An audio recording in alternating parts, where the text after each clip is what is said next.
Buenas tardes, muchísimas gracias por la invitación a Marlene.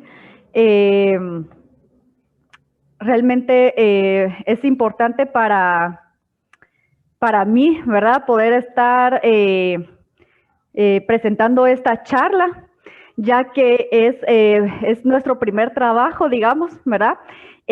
Con un nuevo servicio que estamos desarrollando en la turoperadora. Pues como Marlene les comentó, soy arqueóloga, graduada de la Universidad de San Carlos de Guatemala. También tengo una maestría en gestión del patrimonio y soy guía de turistas. Entonces, al final de cuentas, arqueología, patrimonio cultural, natural y turismo tienen una gran relación, ¿verdad? Ya que el patrimonio, la cultura viva, la naturaleza, pues son los activos en los cuales se basa y se desarrolla toda la actividad turística. Así que para mí es todo un gusto estar con ustedes y pues de verdad muy contenta, ¿verdad? De poder presentarles este tema. Estos dos temas, ¿verdad? Voy a empezar a compartir mi pantalla y antes de empezar con todo el tema técnico, pues definitivamente estamos pasando en Centroamérica por ¿verdad? Por una tragedia, ¿verdad? A causa, pues, ¿verdad? Del huracán ETA, por lo cual quiero expresar mi solidaridad al pueblo nicaragüense, ¿verdad? Así como al hondureño, ¿verdad? Y por supuesto a nuestro país, Guatemala, ¿verdad? Entonces, bueno,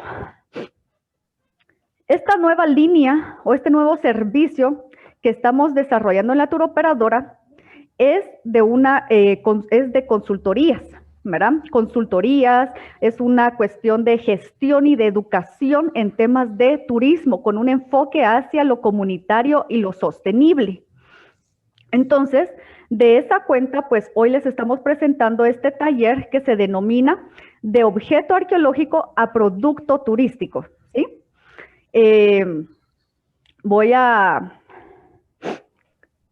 Por favor, vayan anotando sus dudas. Yo lo hice diseñé a manera de tallercito. Entonces, hay algunas preguntas que yo quería que ustedes fueran ahí participando en el chat, quienes puedan conectarse a la presentación de Zoom, lo pueden hacer y así podemos tener una participación un poco más activa, ¿verdad? Entonces, bueno, voy a empezar entonces. ¿Cuál es el objetivo de esta charla? Primero, es brindar un panorama general de cómo se puede transformar un objeto arqueológico en un motivo para la visitación de un destino, a la vez que un elemento integrador de actores y procesos para el desarrollo de la actividad turística bajo el modelo de la sostenibilidad. ¿Sí? Para empezar, ¿saben ustedes qué es arqueología? Marlene, no sé si, digamos, está como que la opción como de ir compartiendo también el micrófono para que se pueda hacer más participativo. Pero la primera pregunta es esta, ¿verdad? ¿Qué es arqueología? Porque de eso se trata esta charla, ese es el tema. ¿Alguien sabe? ¿Alguien quiere aportar una idea? ¿Qué es arqueología? ¿Qué entienden ustedes por arqueología? Marlene fue mi compañera de estudio, entonces no le pregunto a ella, ¿verdad? Porque ella sabe qué es arqueología. Pero los demás, ¿alguien? ¿No? Ok, bueno. Entonces, la arqueología es prácticamente un estudio técnico, ¿verdad? Aplicado a la investigación de la cultura material de las sociedades pasadas.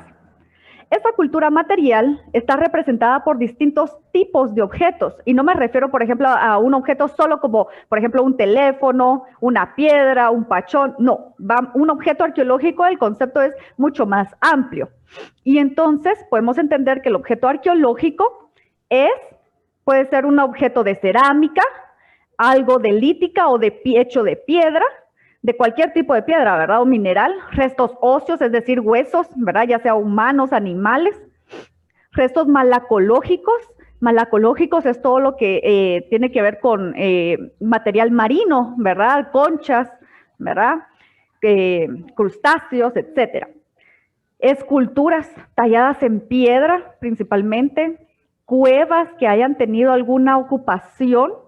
La arqueología, digamos, de hecho, la podemos aplicar en diferentes contextos temporales, ¿sí? En Guatemala, por ejemplo, se aplica principalmente para lo prehispánico, ¿verdad? Lo que se relaciona con los mayas principalmente, pero tal vez ustedes allá en Nicaragua tienen otros contextos también, ¿verdad? El arte rupestre también es otro tema que entra como parte del objeto arqueológico. Tengo entendido que allá en Nicaragua tienen bastante arte rupestre también, ¿verdad? Especialmente en las áreas rocosas, ¿verdad? En los afloramientos rocosos. También espacios para actividades domésticas, por ejemplo, donde se llevaban a cabo talleres, ¿verdad? Para preparar todos los instrumentos de cerámica o de lítica, o donde se cocinaba también, ¿verdad? Las áreas agrícolas y de explotación minera también, edificaciones ceremoniales, conjuntos arquitectónicos e incluso ciudades enteras. Todo eso puede ser el objeto arqueológico. Por supuesto, aquí solo les estoy dando un listadito bastante breve, ¿sí? Pero en realidad el objeto arqueológico podemos hacer un listado mucho más grande. Pero por tiempo, pues vamos a centrarnos en estos. Entonces, aquí tengo una fotografía, ¿verdad? Ustedes pueden ver aquí el centro de Tikal, la gran plaza. No sé si alguno de ustedes ha estado en Guatemala y ha visitado específicamente Tikal, ¿verdad? Pero este es famoso, ¿verdad? Es a nivel turístico, es nuestro principal símbolo, nuestro principal destino turístico de tipo arqueológico, ¿verdad?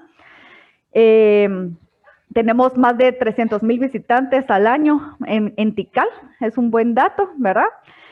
Aquí tenemos la cerámica, solo para que tengamos como mayor idea, ¿verdad? Aquí tenemos restos óseos y por supuesto monumentos también, ¿verdad? Entre otros.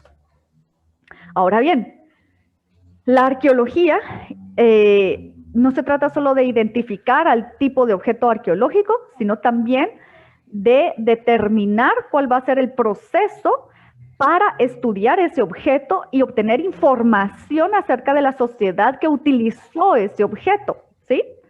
Entonces, la arqueología debe de considerarse como una disciplina que va a aplicar metodologías rigurosas, ¿verdad? Que se basan principalmente en la excavación, tal como lo podemos ver en la fotografía, ¿sí? Pero la excavación es solo una parte de todo ese procesamiento que debe de conllevar el estudio del objeto arqueológico. Hay otra serie de pasos, hay otros pasos, perdón, que también deben de considerarse. Entonces los vamos a ver.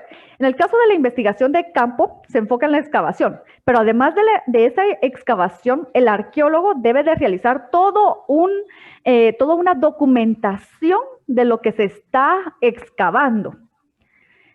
Una documentación, es decir, describir qué es lo que está viendo durante la excavación. ¿Por qué? Esto es importante irlo anotando y documentando, que quede registrado. ¿Por qué?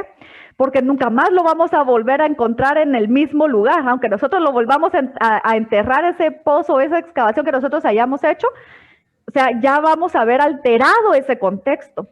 Entonces, lo ideal es tener contextos que no hayan sido alterados previamente y por eso es importante esa documentación. Además de esa documentación o ese registro escrito, también es importante tener un registro gráfico, ya sea de fotografías y dibujo arqueológico de todo lo que nosotros vayamos encontrando, de una excavación completa, ¿verdad? También el trabajo, después de hacer esta investigación de campo, procedemos a realizar todo el trabajo de laboratorio.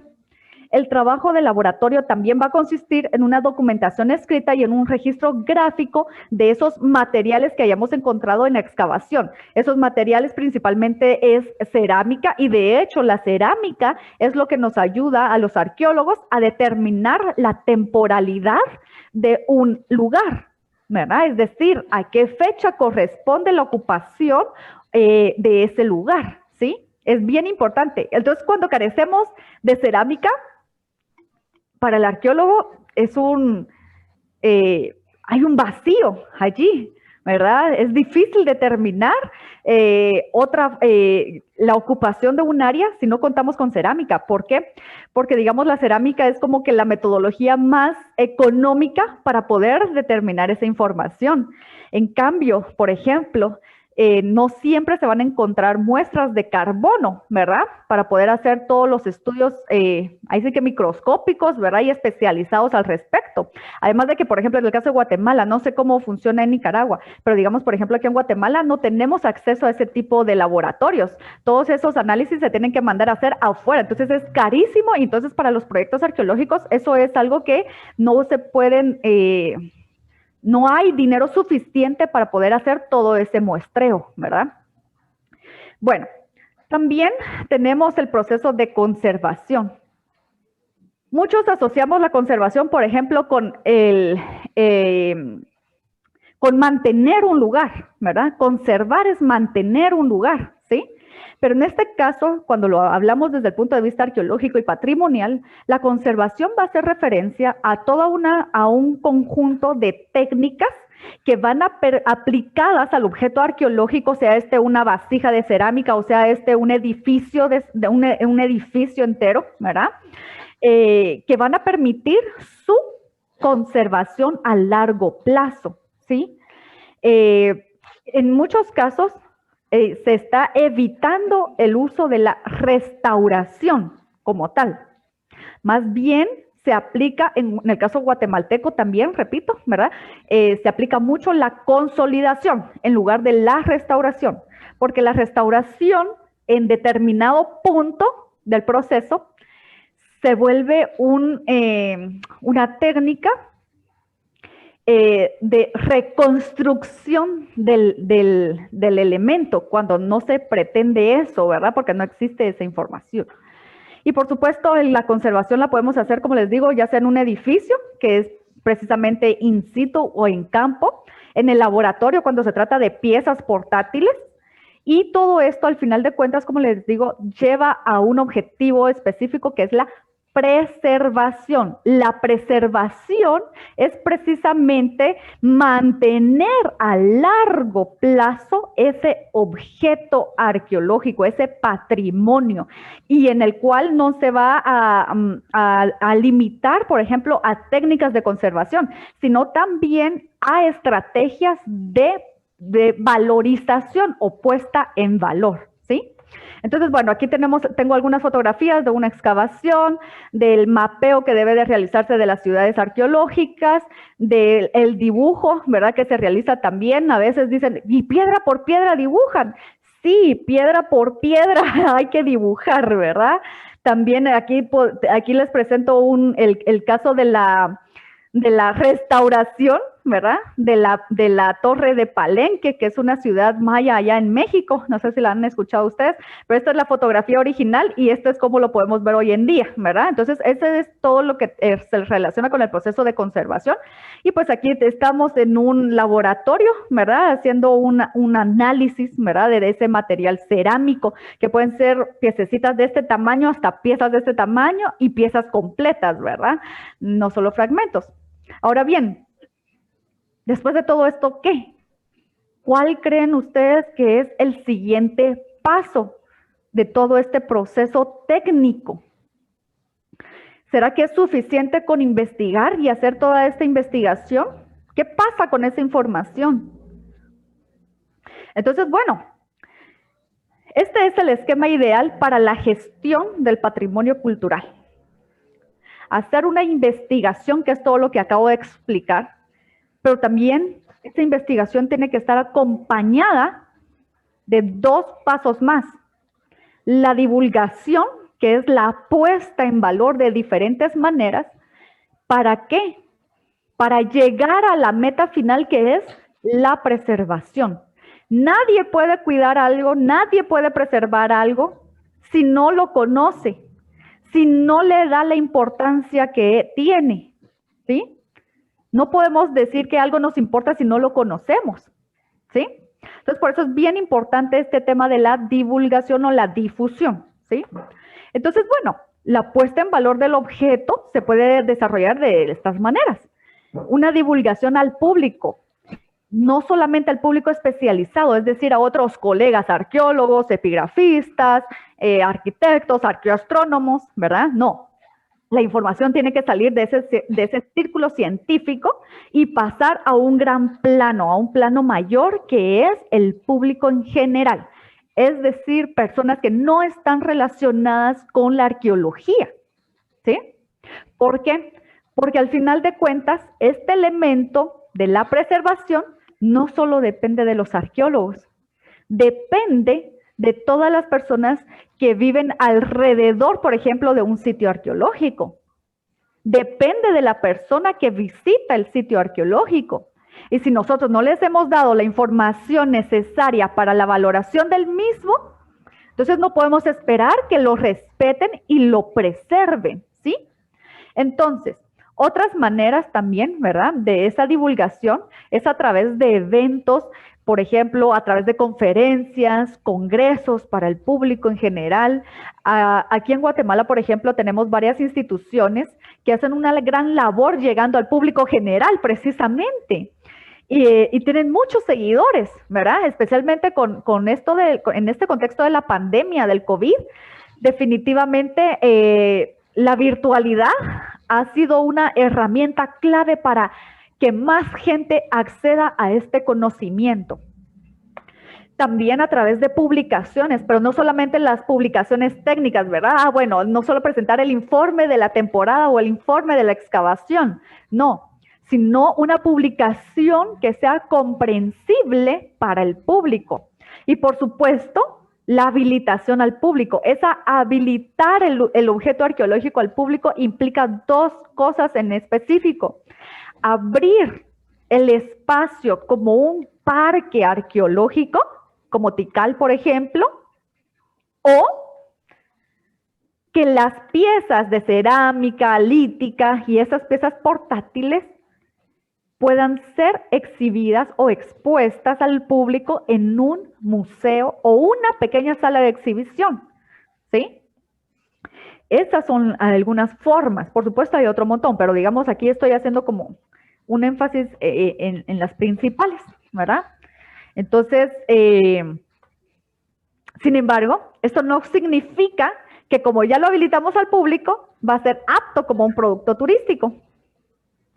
¿Qué creen ustedes que puede hacer falta para que el objeto arqueológico pueda ser aprovechado como un producto turístico? Ok, ya tenemos habilitado el sitio arqueológico, ya tenemos habilitado el parque arqueológico, ya tenemos habilitado el museo. Pero ¿será eso suficiente? Porque aquí lo estamos habilitando ¿para qué? Tenemos que responder varias preguntas antes de hacer eso, ¿verdad? Y para ello, entonces, tenemos que entender cómo transformar ese objeto arqueológico en un producto turístico. Entonces, así, presentándoles un esquema muy sencillo, la creación de un producto turístico tiene dos grandes etapas que no se hacen de la noche a la mañana, eso sí. No se hacen de la noche a la mañana. Al contrario, es un proceso que puede llevar muchos años. Por ejemplo, Tikal, para que nosotros lo veamos así como está hoy en día, desde 1950, desde la década de 1950 hasta 1990 más o menos, se hizo todo un proyecto de excavación y de conservación de lo que nosotros podemos ver hoy en día.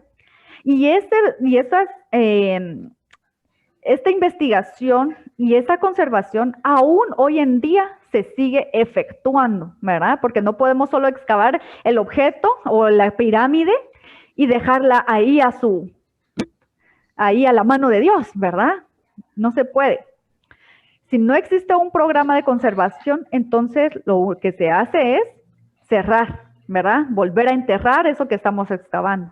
Pero si existe un programa de conservación, entonces ahí es en donde tenemos la oportunidad de desarrollar un sitio arqueológico en un producto turístico, ¿sí?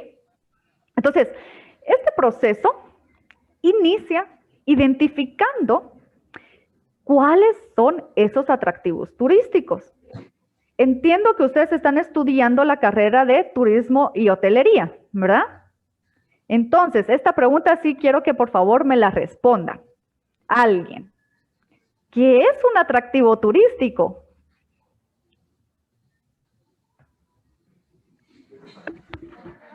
A ver, ¿quién contesta? ¿Qué es un atractivo turístico? ¿Quién es? Vamos, no digan que los nicaragüenses somos callados. A ver. ¿Y la Itza dice? A ver, aquí está esta señorita valiente. ¿Qué es un atractivo turístico? El atractivo turístico es como, puede ser un lugar o un recurso natural que llame la atención, o en este caso arqueológico, que llame la atención de las personas. Pero para eso después se hace todo un proceso de la que llega a producto. Es solo como lo que va a llamar la atención, lo principal. ¿Está bien, Laura? Necesitaba otro apoyo. Pero fíjate que no se entendió muy bien. Si te quitas la máscara para poder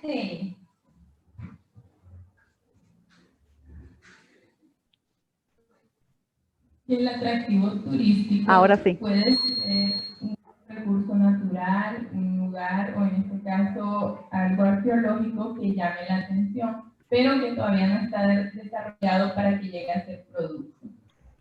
Excelente, excelente, muy bien compañera. Esa es la definición básica de un atractivo turístico. Nosotros, digamos, dentro de un territorio, ya sea grande o pequeño, podemos contar con diferentes tipos de atractivos turísticos, ¿verdad? Pero uno va a destacar más que otros por sus características históricas, culturales, sociales, naturales, paisajísticas, ¿verdad? Escénicas, ¿sí? Por su valor científico también, ¿verdad? Entonces, eso es lo que nosotros tenemos que identificar inicialmente. ¿Cuáles son esos atractivos en el área? Y entonces aquí les lanzo otra pregunta, por favor, la participación.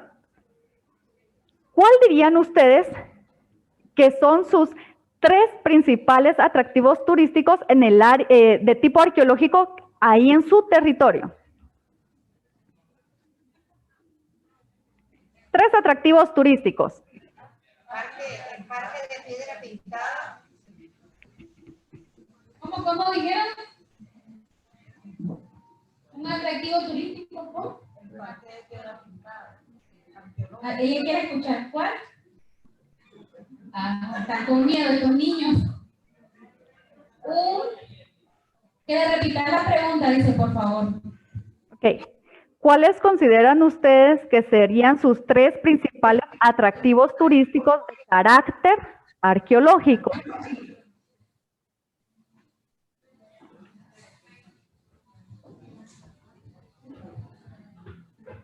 Bueno, aquí en Chontales consideraríamos lo que es Piedras Pintadas, ubicada en el municipio de Villasantino, y uno de los que tiene más auge en estos momentos que son las serranías de Manrique. ¿Y Piedra Pintada qué es? ¿Es arte rupestre? Es un parque arqueológico que tiene más de 150 piedras que contienen más de 2.500 petroglifos.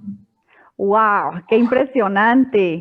Muy bien. Bueno, eso es algo que ustedes pueden aprovechar, ¿verdad? Y si ya se está trabajando, o sea, si este ya funciona ya no como un atractivo turístico, sino como un recurso turístico que produce el desplazamiento de las personas para visitar el área, entonces ya tienen algo armado allí, pero ¿funciona realmente como un competidor dentro de todo ese mercado del turismo? Esa es otra cosa que vamos a ir viendo en un ratito, ¿sí? Pero bueno,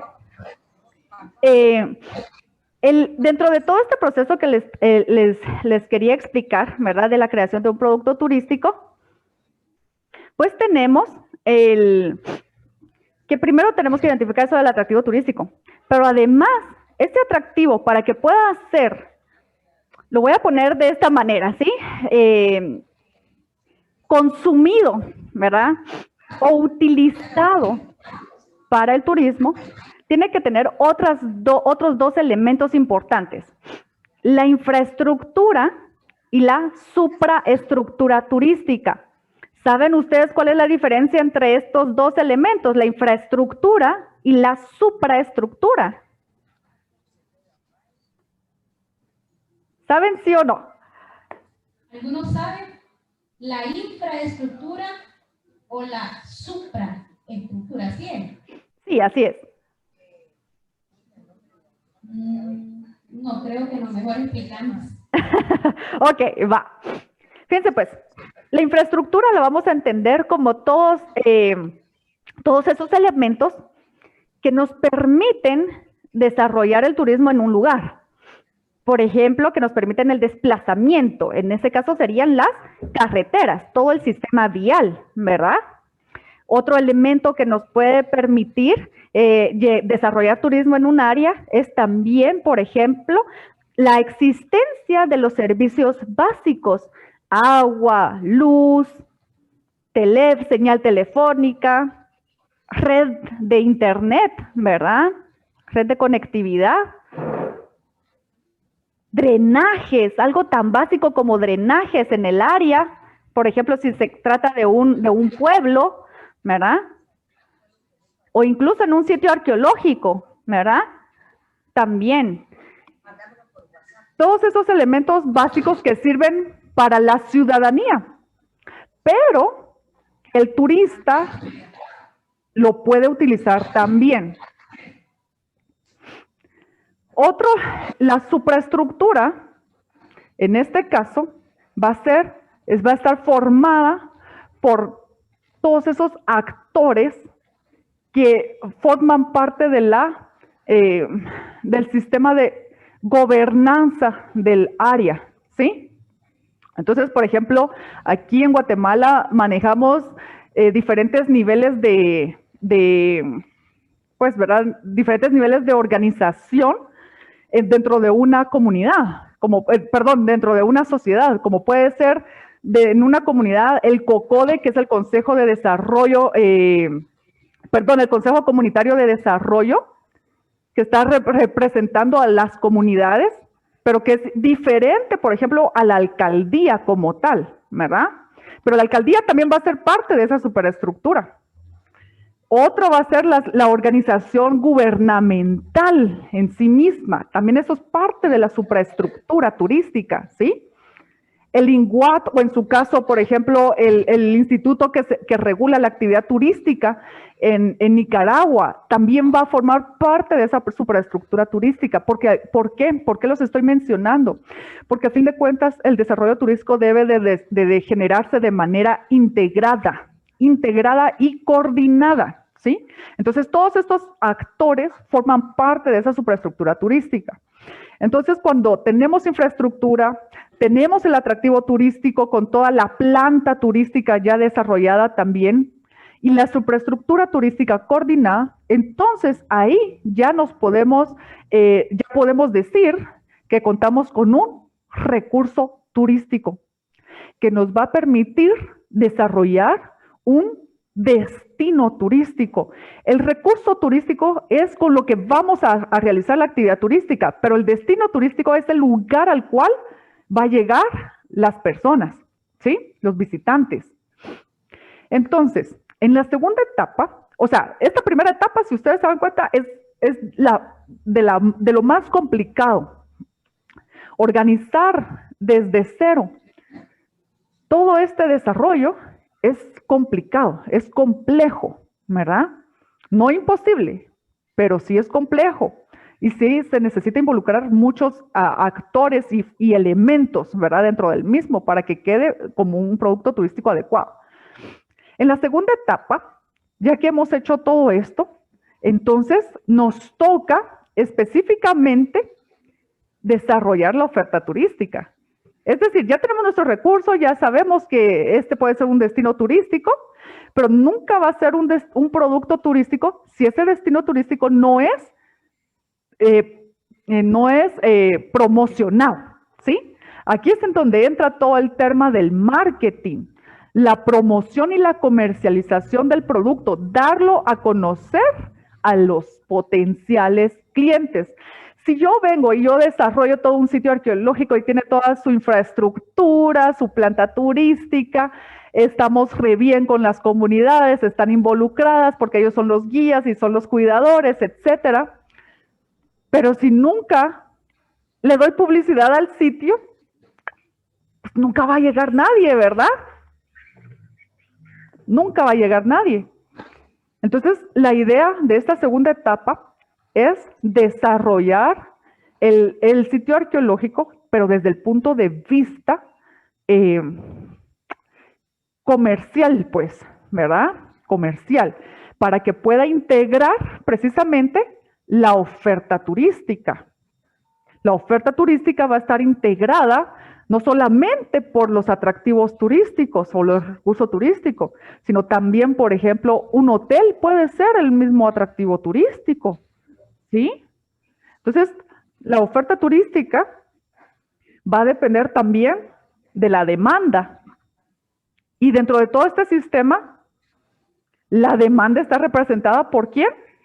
Por el turista, ¿verdad? El turista es quien va a consumir o va a ser usuario de ese destino turístico, de ese recurso turístico. ¿Sí? Ok. Pero también hay otras preguntas importantes que debemos hacernos, especialmente en este contexto de la pandemia provocada por el COVID-19.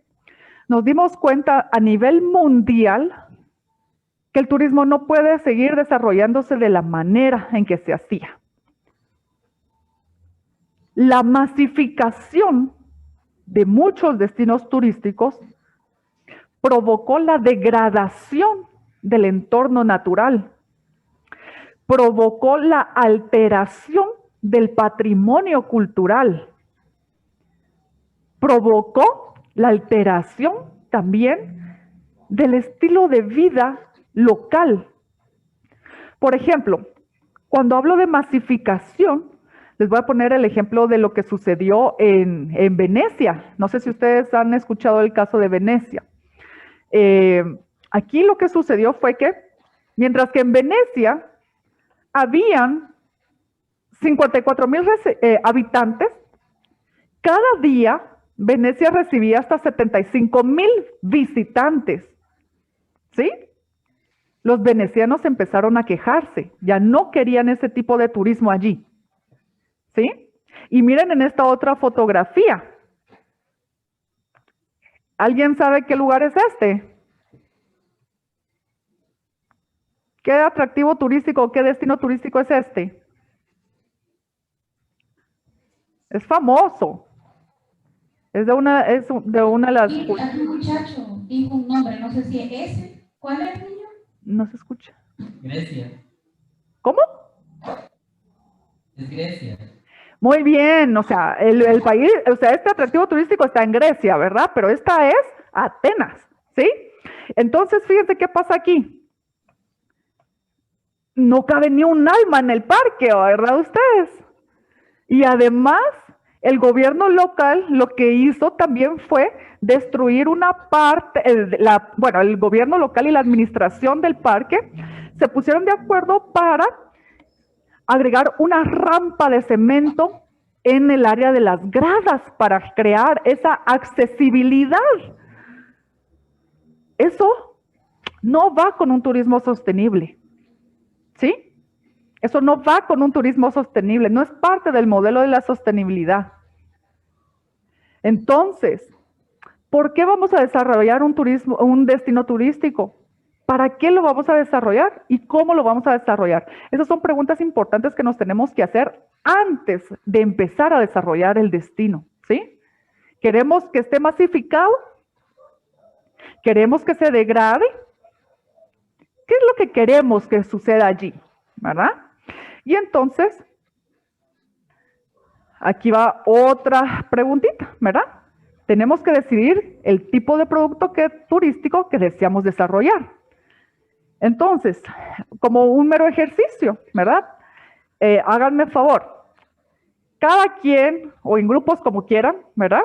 Vamos a ver que tenemos todavía algunos minutos para hacer esto. Tenemos 5 minutitos para hacer la actividad, ¿sí? Necesito que participemos. Ya que están ahí mismo, que puedan organizarse en grupos de 2 o 3 máximo, ¿verdad? Seleccionen un sitio arqueológico que es o que podría ser un motivo de visitación en su región, que para ese sitio arqueológico indiquen una cosa que lo hace atractivo y que indiquen una cosa que lo podría hacer más atractivo aún. ¿Sí? ¿Estamos? 5 minutitos, así rapidito.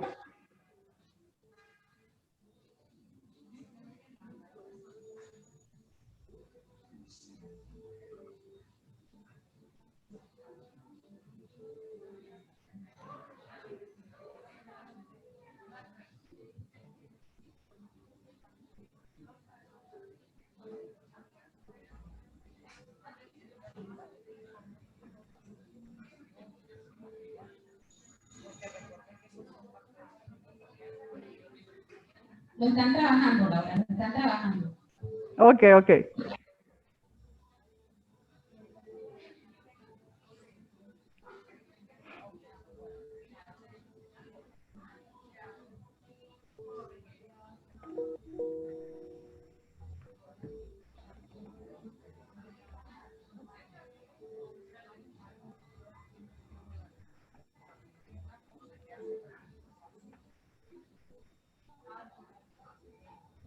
Lo hiciste que hasta humo le están saliendo por la cabeza. ¿Perdón? Lo hiciste hasta que humo están sacando la cabeza de tanto pensar. Es que es de aprovechar.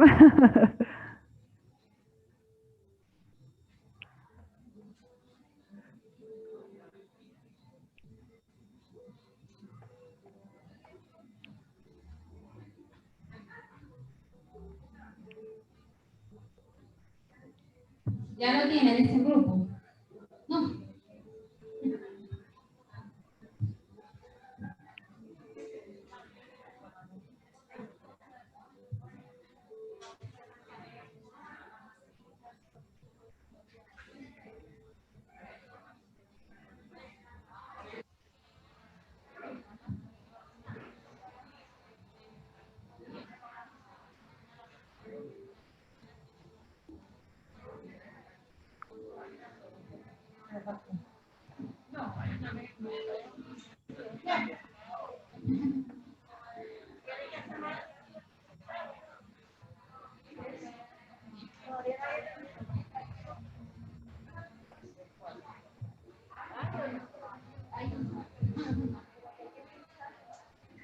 Bárbara.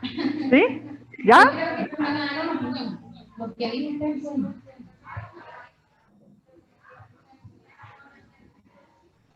Que comentaba a Mati que el museo comunitario que ella administra debe de hacerlo más atractivo, porque debe tener algunas piezas arqueológicas que ofertamos nosotros los turistas cuidartinos, pero que todavía no lo dan a conocer. Ok, muy bien.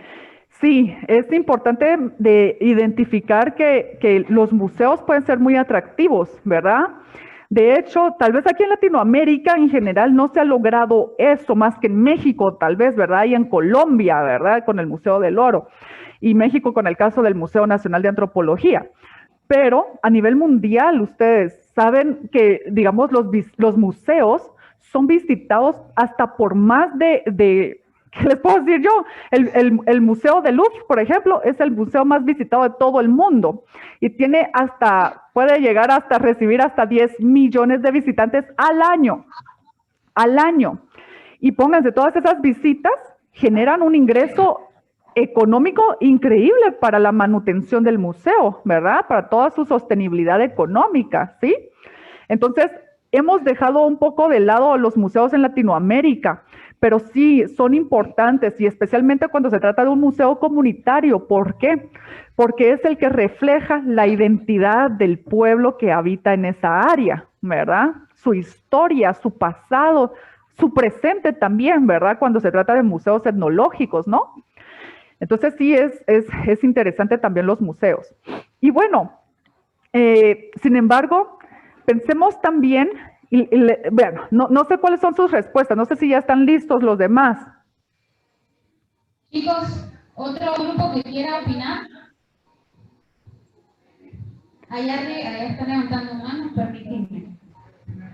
Están levantando manos. Primero con Elias, después Elias.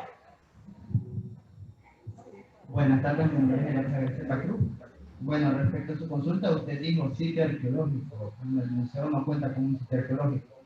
Primero que nada, el departamento cuenta con decenas, incluso miles de sitios arqueológicos. Lo que pasa es que no todos están divulgados.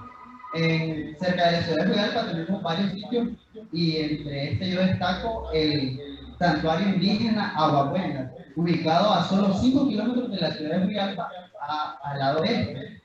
Quedaría entre la meseta que se ubica en la ciudad y la serranía de América. El atractivo principal son los retrograbados y los centros de montículos dispuestos en espiral en el sitio. La mejora que yo podría sugerir es mejorar la ruta de acceso al sitio, ya que son caminos de tierra y pues con las lluvias tienden a dañarse. Y señalizaciones para llegar al lugar.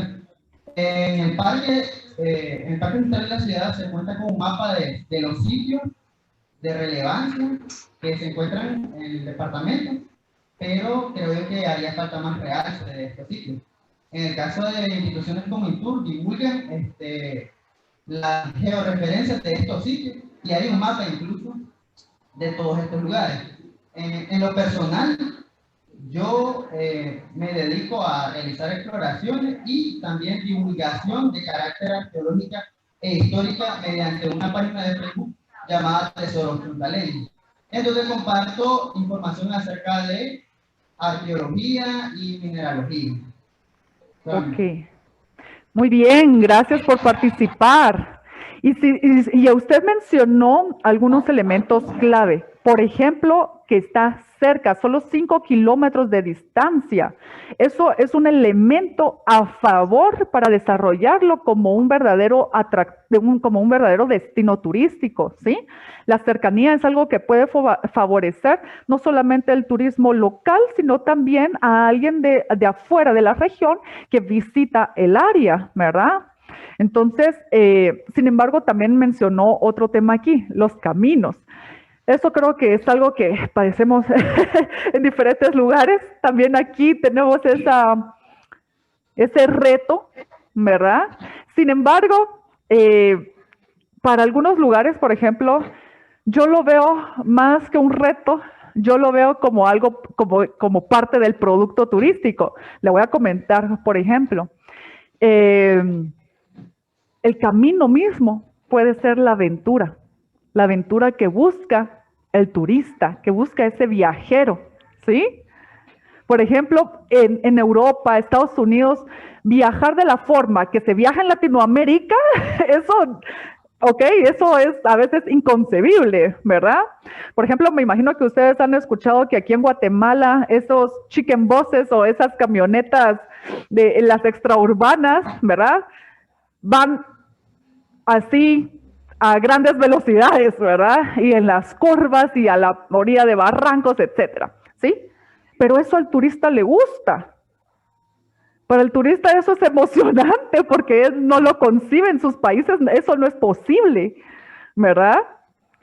Y por ejemplo, digamos en el caso de aquellos sitios, que es lo que sucede en Guatemala también, que muchos no son accesibles, no tanto porque no haya infraestructura adentro del sitio, sino que el sistema vial no existe, digamos, para un adecuado acceso, ¿verdad? Sin embargo, esos caminos de terracería pueden ser precisamente una solución o una barrera para la masificación del destino, ¿sí? Después de esto de la pandemia del COVID-19, se ha proyectado que el turista, el viajero, va a preferir lugares naturales, en donde pueda desarrollar actividades distintas a las de aquellas de un turismo urbano, por ejemplo, ¿verdad? Entonces va a preferir más esta tendencia al turismo rural. Y la arqueología entra dentro de esa gran rama del turismo que es el turismo rural. Entonces, la vida rural, en el caso latinoamericano, tiene estas cuestiones, ¿verdad? Del tema de la infraestructura. Entonces, más que una barrera, nosotros lo podríamos adaptar para que nos funcione a favor, ¿sí? Podemos ofrecer, por ejemplo, en lugar de un transporte que contamine, podemos ofrecer un transporte alternativo. Los transportes alternativos son esos precisamente, como el uso de caballo para poder ingresar o ingresar a pie, por ejemplo, ¿verdad? En la medida de lo posible, ¿no? Entonces, tenemos que ver cómo convertir eso que vemos como negativo en algo positivo, ¿no? Entonces, pero aquí también estamos hablando mucho de los elementos estéticos, digamos. Pero nuestro producto turístico, el tipo de producto turístico que nosotros ofrezcamos, tiene que ir más allá de eso. Y para ello, quiero explicarles qué es el turismo arqueológico, ¿verdad? Aunque mi pregunta haya sido enfocada en un sitio arqueológico, lo del museo pues estuvo bien, ¿verdad? El aporte.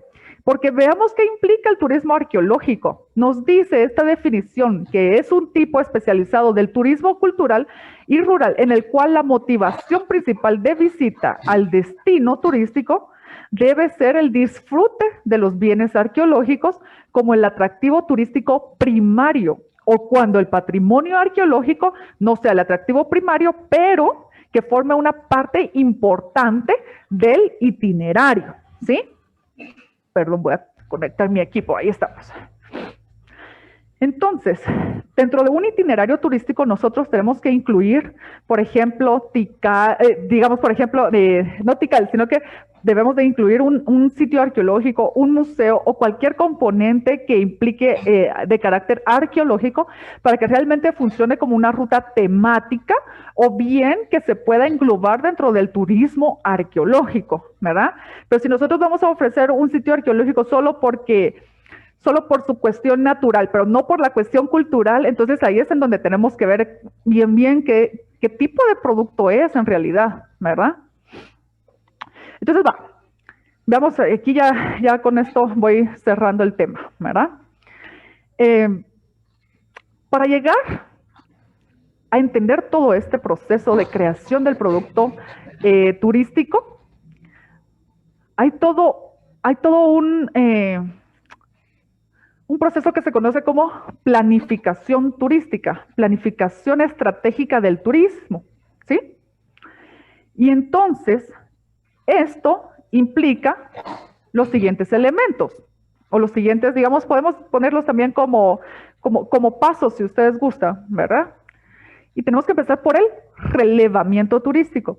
El relevamiento turístico es un proceso, o es un concepto que ha surgido recientemente, ¿verdad? Tal vez unos 5 años para acá, en el caso latinoamericano, específicamente una metodología aplicada al caso latinoamericano.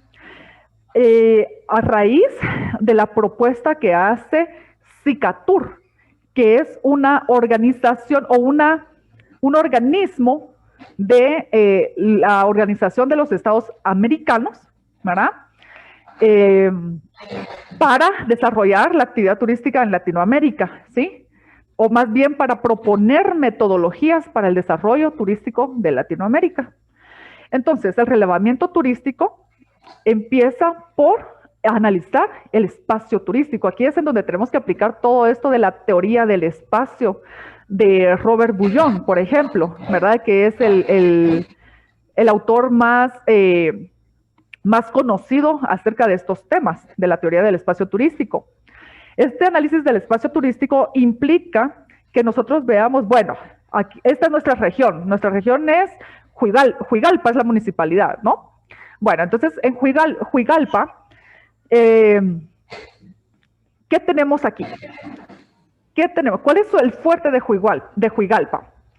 Y entonces ahí es en donde entra el desarrollo de un inventario de atractivos turísticos, ¿verdad? Para lo cual se necesita hacer una investigación bibliográfica, pero principalmente de campo, para conocer las condiciones reales del atractivo turístico, ¿sí? Seguidamente de todo ese proceso de la inventariación, hay que clasificar esos atractivos turísticos también con base en una metodología que también desarrolla Cicatur. Todo eso hay material descargable gratuitamente en internet por si ustedes quieren consultar más acerca de ello. Esta clasificación básicamente es hacer tipologías de los atractivos turísticos. Entonces la metodología de Cicatur nos da 13 tipologías distintas. Es muy amplio, pero tenemos que ver cuáles son las que aplican a nuestro atractivo turístico, a nuestro territorio, para que desarrollemos una propuesta más acorde a la realidad, ¿sí? Luego, tenemos también que evaluar el potencial turístico, porque no es solamente decir, bueno, tenemos 30 sitios arqueológicos, tenemos 30 atractivos turísticos, ¿verdad? Entonces ya con eso la hicimos. Para nada, para nada. No puede que para nosotros, como parte de la comunidad, nos llame la atención, pero puede que para el resto de las personas no. Entonces ahí es en donde entra esta evaluación o este análisis del potencial turístico, para lo cual tenemos que hacer un análisis del significado patrimonial, ¿verdad? Tenemos que hacer un análisis de los criterios de atractividad, aptitud y accesibilidad, que son las bases para desarrollar el producto turístico.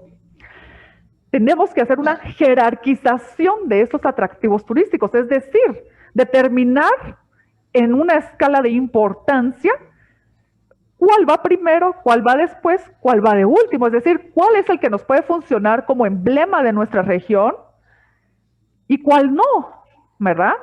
No todos pueden ser incluidos dentro de la oferta turística.